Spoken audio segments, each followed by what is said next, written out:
Hello everyone. In this video I'm going to show you a couple of methods which helped me practice the trio of the Scherzo of Beethoven's Spring Sonata, the third movement.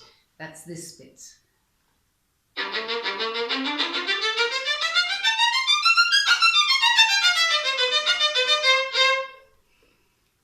That's very difficult because it's difficult for the left hand and it's difficult for the right hand, and you have to be so precise. And violin playing always gets nasty if it's difficult for both hands at the same time. So I discovered a couple of methods which helped me, which I'd like to share with you, and you can use those for all sorts of fast spiccato passages. Not just runs, but anything. If you have anything which is fast spiccato over a longer stretch, these methods help a lot. I also use them for Paganini's Fifth Caprice, for example, anything like that.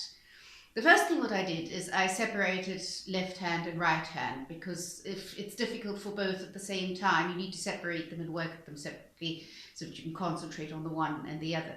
So first of all, obviously, of course, playing it slowly.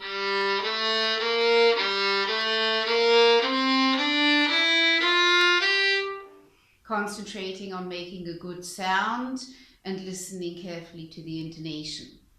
The next thing I did was to practice it slurred, because when I play it slurred, my left hand already moves a bit faster, but my right hand doesn't have to do very much. So I did.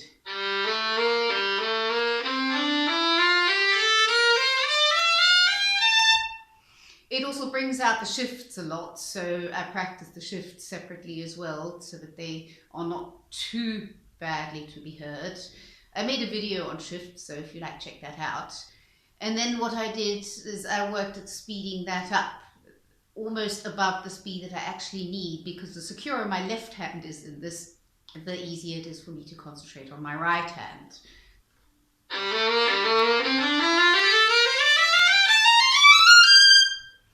So that was basically most of what I did for the left hand. For the right hand, what I did was, besides practicing it as it's written, I practiced it starting up bow.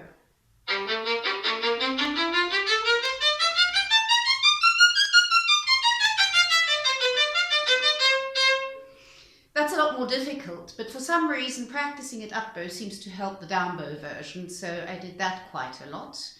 And then what I did is I added accents. I started off with putting an accent on every down bow. That's the easiest version. So basically every second note.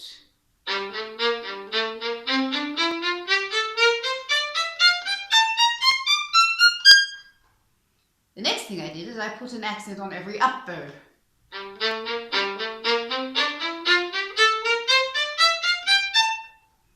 That's a lot more difficult. Don't worry about if you can't do it as fast, because somehow it seems to still benefit you. Some of these versions are very difficult and I couldn't get them up to speed. But by practicing them, what I actually had to do seemed to improve. What you're doing is you're practicing brain-hand coordination, and that seems to be what you need. The next thing I did was I put accents on the first and fourth of every note.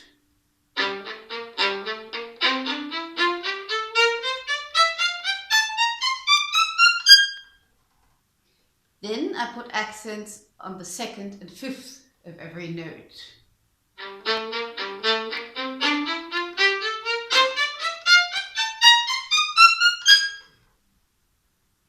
Then I put accents on the third and sixth of every note.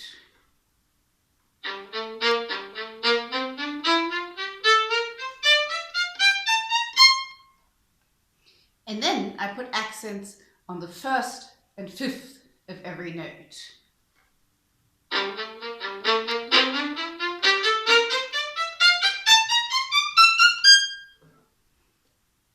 Some of them are very, very difficult. Don't worry about it if you can't get them all up to speed. But when you're practicing them, try to get them up to speed. Start slowly so that you can organize yourself. Where are the accents? Because that's actually what's giving you the benefits.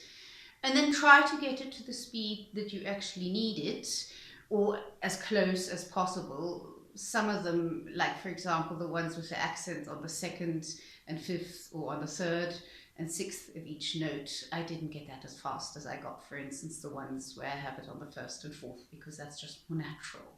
So don't worry about if you can't get them all the way up to speed. Just practicing them helps a lot, because you just become a lot more flexible with your bow. It also helps a lot for your bow technique in general.